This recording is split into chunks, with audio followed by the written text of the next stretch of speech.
စကားအဲ့လိုမျိုးတောက်ချောက်ဆွဲခေါ်သွားနိုင်တယ်ပေါ့နော်တောက်ချောက်ကြည့်ပြီးဟဲ့ဘာဖြစ်မှလဲလဲအရန်ကိုစိတ်လှုပ်ရှားပြီးတော့ကြည့်ခဲ့ရတဲ့ကားလေးတကားပါဇက်ကားကောင်းလေးတကားပါလို့ဟုတ်ပြောရင်ဇက်ကပွင့် trailer ကြီးပွင့်ထင်လာတစ်ခုအမေဒီအထဲထဲမှာကြည့်ရမှာမထင်သားအများကြီးကြံသေးရဲ့ဇက်ကလေပြီးတော့မထင်သားသလိုဇက်ကတိန်းသွားတယ်တကားလုံးကလုံးဝအဲ့လို twist ရအတွက်ဇက်တိုက်တွေလာတယ်ပြီးတော့လုံးဝမပြင်းရဘူး drama ကားကောင်းတကောင်းပေါ့နော်ဘယ်လိုပြောမလဲ drama ရက်တာကိုအကုန်ပြည့်ဝဗတ်ပေါင်းစုံကပြည့်ဝနေတယ်လို့ပွင့်တော့ထင်တယ်ပြီးတော့ပါတဲ့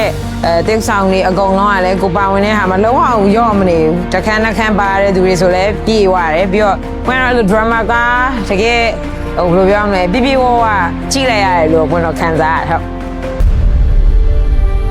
မင်းကိုလာစားတစ်ခုပေးပြီးတော့တို့ရဲ့မျိုးသားအတွက်လှုပ်အပ်ချင်တာဒါမင်းလှုပ်ပေးရမယ်တို့ရဲ့ယောက်ျားပဲရှင်ကိုယ်တိုင်အငားမရဖြစ်ခေါ်တော့ခေါ်ပြီးမှခုနကဘာလာပြီးဖြစ်နေတာလေအိမ်အောင်ရေးတာယာမှုဖြည့်ရှင်းတဲ့နီးလန်းဖောက်ပြန်နေဆိုတော့မင်းကိုယ်လည်းအားပေးအားမြောက်ပြုတ်လိုက်တော်တော်ကောင်းတဲ့ခံစားချက်ကိုရရတယ်ကျွန်တော်အကြိုက်ဆို 100% ပဲဘာလို့လဲဆိုကြည်နေနေဗျာအဲ့လိုတချို့စင်းနေဆိုအဲ့လိုမျက်ရည်ပါကြာပါနော်တော်တော်ကြိုက်ကိုယ့်ရဲ့ချစ်ရတဲ့မိန်းမအပေါ်မှာကို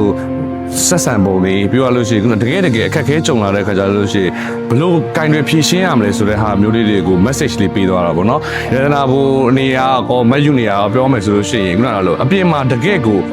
ပတ်ဝန်းကျင်မှာပဲကိုနီးစက်ရပဲကိုယ်တိုင်ပဲအဲ့လိုအဖြစ်တွေကြုံခဲ့မယ်ဆိုလို့ရှိရင်ခုနကတော့ကောင်းမွန်တဲ့နီးလန်းနေနဲ့လေဖြည့်ရှင်းလို့ရဒီလိုပုံစံနဲ့ငါတို့ဖြည့်ရှင်းလို့ရတယ်ဆိုတော့ point of view တွေပေးသွားတာမျိုးတော့ကျွန်တော်သဘောကျတယ်ပေါ့နော်ကျွန်တော်တို့ special guest တွေလည်းပါတယ်ဒါပေမဲ့ထုတ်ပြောလို့မရဘူးပေါ့နော် surprise ဖြစ်တော့မှာဆိုတော့ဒါလည်းအစမှာတစင်းတို့တွေရဲ့စင်းနေတာများတာ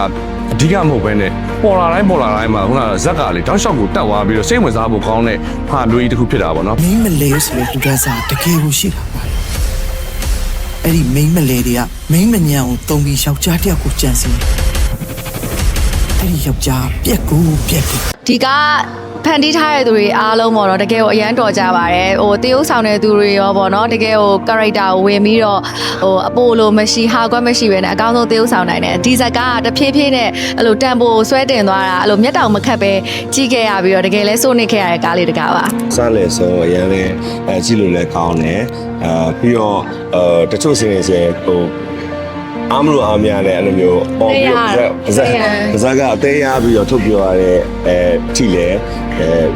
ဖြစ်ခဲ့ရပေါ့နော်ဆိုတော့ဒီကားလေးကဒါပြည်သက်တွေလာကြည့်ရချင်းကြရင်လည်းတကယ်ကိုဟိုကျန်းတဲ့တက်ကြမှာပါဟုတ်တဖြည်းဖြည်းနောက်ပိုင်းကျတော့သူ့ဟာနဲ့သူ